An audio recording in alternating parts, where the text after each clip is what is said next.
2.12.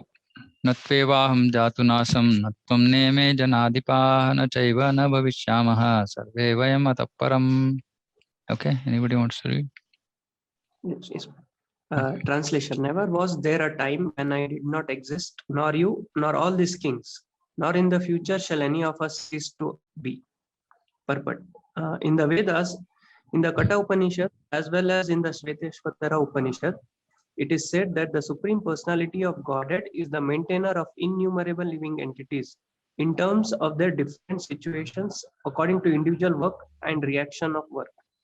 That Supreme Personality of Godhead is also, by his plenary portions, alive in the heart of every living entity.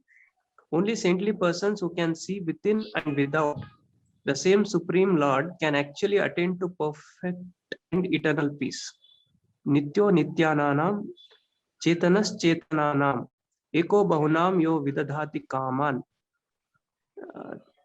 Tamatmastam Yenupasyanti Dhiras Tesham Shanti Shashvati Netaresham.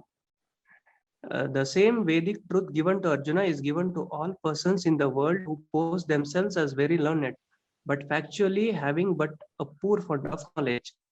The Lord says clearly that he himself, Arjuna, and all the kings who are assembled on the battlefield are eternally individual beings, and the Lord is eternally the maintainer of the individual living entities, both in their condition and in their liberated situations.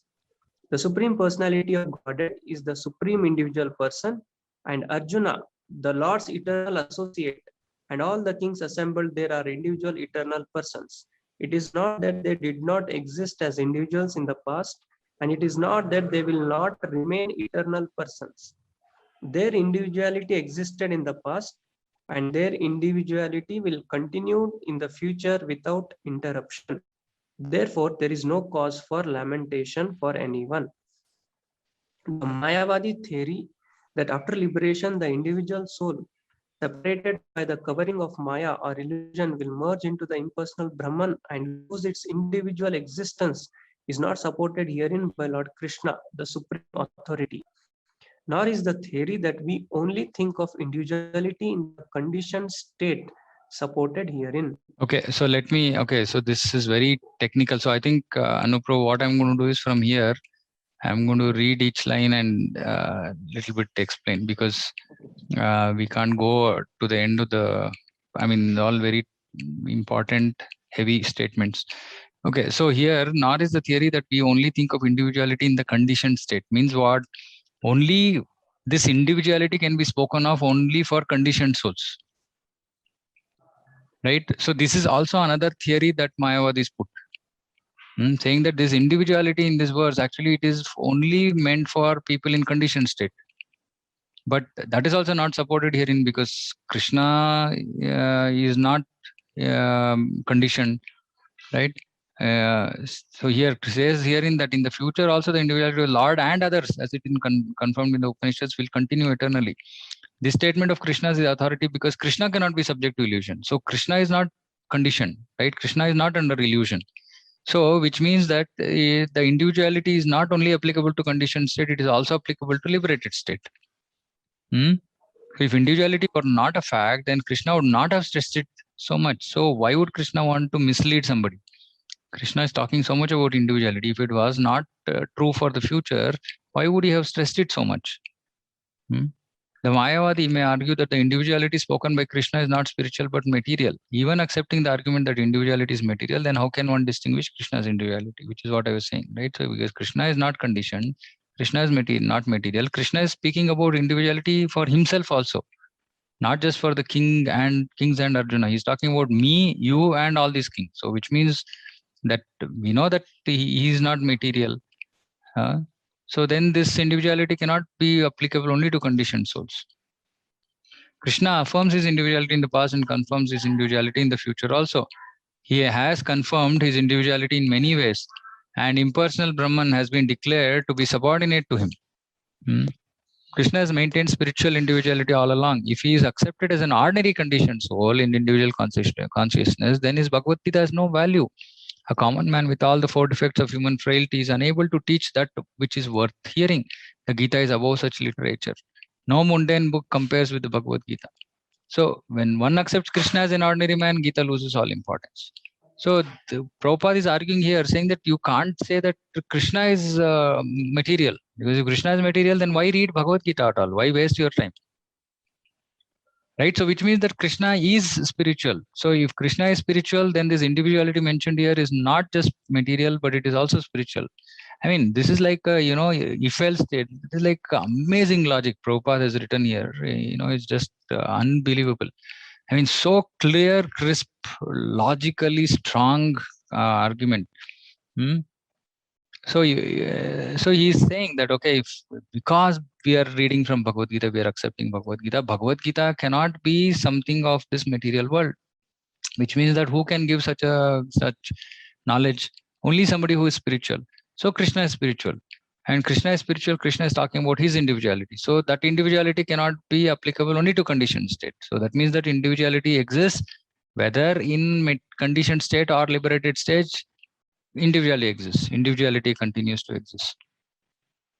The Mayavadi argues that the plurality mentioned in this verse is conventional and that it refers to the body. Now, what this means is conventional, meaning, like we say, like our bodies, right? Like it's conventional. Our means we don't say our souls, like that they are arguing, saying that it's just conventional. So when we say not you, not all of them, it's just all referring to the body. All these kings means it's just referring to the body.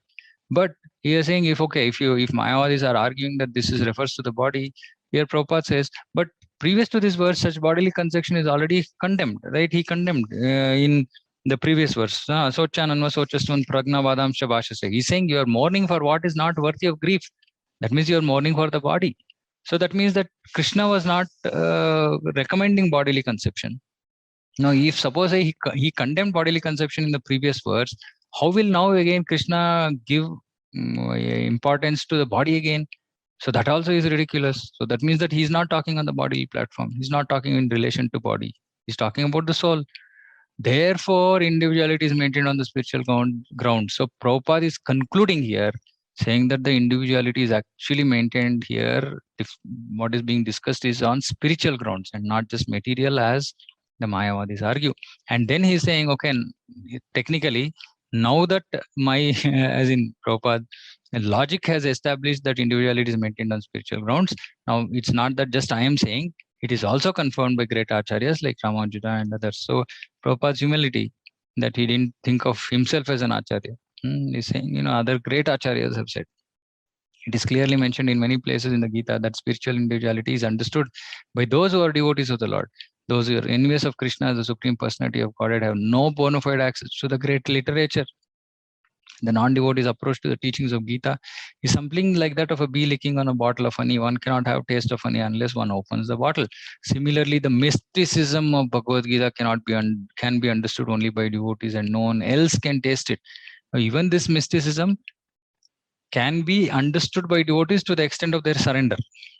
And Navanava Yavanam, right? Newer and newer, fresher and fresher realizations keep happening every time we read Bhagavad Gita. So that is why there is no end, there is no time when one stops reading Bhagavad Gita. Nor can Gita be touched by persons who envy the very existence of the Lord. Therefore, Mayavadi explanation of the Gita is a most misleading presentation of the whole truth. Lord Chaitanya has forbidden us to read commentations made by the Mayavadis, and once that one who takes to such understanding of Mayavad, the philosophy, loses all power to understand the real mystery of Gita.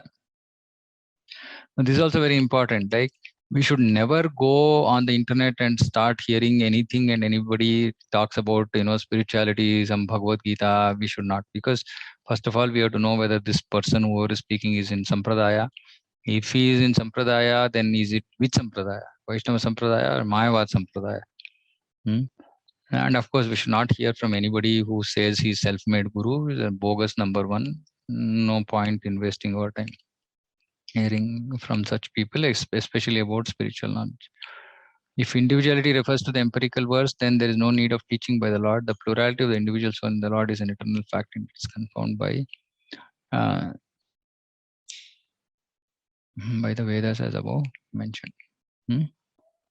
So one of the most technical verses actually, this one and one more, this banyan tree description. These two are like super technical verses in. Okay, anybody has any questions, doubts? Because we need to understand this purport nicely, because we have to defend. Prabhupada wanted all of us to defend, fight against Mayavad. So much he has written, all of his purports, just fighting Mayavad. Because Mayavadi Krishna Aparadi. So he doesn't like them. He doesn't like Mayavadis. So he's like beating them left, right, and center every opportunity that he gets in his purports. So we should understand such beautiful, crisp, clear, logical presentation he has made here. Is unbelievable. I mean, possibly whatever I understood is also tip of the iceberg, I think. But it's so deep. Amazing purport. Okay. Hare Krishna, Prabhu. Hare Krishna. Prabhu, Mayavada and Sayujya, both are same, right? No. Mayavada is an argument. Sayujya is a destination. Mayavadis reach Sayujya only. Mayavadis, if they are not very offensive, yes, they're offensive, they might go to hell also. That means that possibility is already there. Like Sayujya is already described in the scriptures. Yeah, Sayujya is there. Sayujya, I mean, they're Gnanis, basically. We shouldn't say Mayavadis. Mayavadis are offenders, right? Gnanis, their destination is Sayujya, who are on the knowledge platform, but who might not be offensive. See, the problem with Mayavad is they become offensive about the Lord. When they become offensive about the Lord, then their destination will be hell. Right? If they offend Krishna, they might just say that, okay, I don't understand all this, but I want to just, I want to merge into Brahman. That's all I want. That's all I like. That's fine. But when they become offensive about Krishna, then that is where trouble starts for them. Offensive in the sense if they don't accept the existence of no, Krishna if they say that the Lord is, if they say that the Lord is formless, he's shapeless, he's not a right? person. Yeah, they shouldn't talk about Krishna. They can talk about Brahman and just say, okay, Brahman is everything. That is fine, because the Vadanti Tattatoidas Brahmeti Paramatmeti Bhagavan iti Shabdete. That's fine. You can understand Brahman and you are satisfied with that. That is fine. But don't go beyond that to a realm that you don't understand. And when Mayavadis go there and start talking about Krishna, that's when they become offenders. They can But just I think remain. most of them don't stop at Brahma, Prabhu. Definitely their conclusion will be. Yeah, so Mayavadis go to hell. Mayavadis will go to hell because they are offending Krishna. They can't have a place in Vaikunta. They can't have a place in Brahman. Only if they are not, then they can have a place in Brahman. Okay, bro. Yeah. One more thing, bro. See, these self-made gurus, all that. I'm seeing a lot of people are big followers of Sadhguru, who are spiritually inclined. Yeah. Sadhguru Jaggi Vasudev. And sometimes one of my friends also argues with me. His philosophy is final. Why don't you follow like that? His philosophy. If I His say, philosophy, yeah. Whatever he's teaching, that's ultimate, final. You are not trying to understand this and that. Yeah. But even when I see even one video also, I can easily find that this is all stupid. There is no proper conclusion. I don't know how people are liking it. Yeah, because they don't know Shastra, no? They don't know Shastra. They are not seeing it from the eyes of Shastra. Unless they read Prabhupada's books, how will they understand what is right, what is wrong? Now, if I bring this point, you read, you need to read, understand from Acharyas all that. Then they come into something like why you are bringing someone else. You have to understand yourself. You learn Sanskrit and you read. All No, these things will come. we can't. We can't. Anyway, I mean, we know, right? We don't have to discuss this. They are fools and wasting their life, and that's it, right? Yeah, but even for preaching, Prabhu, because people already have all No, these don't preach ideas. to such people. Don't preach to such people. They are atheists. But most of them are like that. No. 90% people. No, Prabhu. They So already many have some Tatvik. idea and come up with that. No. See, there are two types of people we should understand. There are people who have some half-baked knowledge, but who are willing to hear. You should preach only to people who are willing to hear. Don't bang your head against those people who don't want to hear, because So they are, anyways, we can't convince them. yeah, No point in. just strongly fixed on some. Don't waste your time at all. So many people are there, Prabhu, in this world who are sattvic, who are waiting for this message of Krishna consciousness and who will just lap onto it, right? So we should spend our energy there. We should not spend our energy on people who are like, bent upon. For them, you just give prasadam. That's it. Like Anu Prabhu was Okay. saying the other day, he was having some argument with his neighbor. I said, like, don't get into argument because they'll become offensive. Actually, if you even have such conversations with such people, you are paving the way for them to go to hell, because they're going to offend acharyas, they're going to offend pure devotees, they're going to offend Krishna, and they're going to hell. Right? Don't even have a conversation on such topics with them, because you are paving the way for their destruction. Better just give them prasadam and say Hare Krishna, and they'll also say Hare Krishna, and then they got some sukruti. That's it.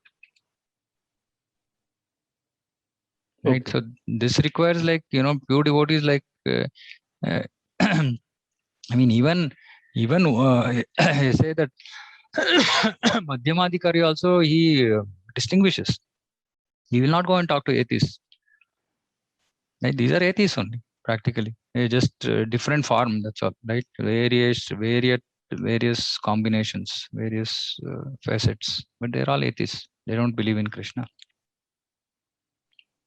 Okay. Bro. So there's no point in showing some videos to see this is No, what no, he's no, no, telling wrong. All no, these. no, no. Anyways, they will not convince even if you point out also clearly. Just give them prasadam. Okay. Very good. Yeah. Okay. Anybody else has anything to say? Otherwise, we are over time, so we can stop.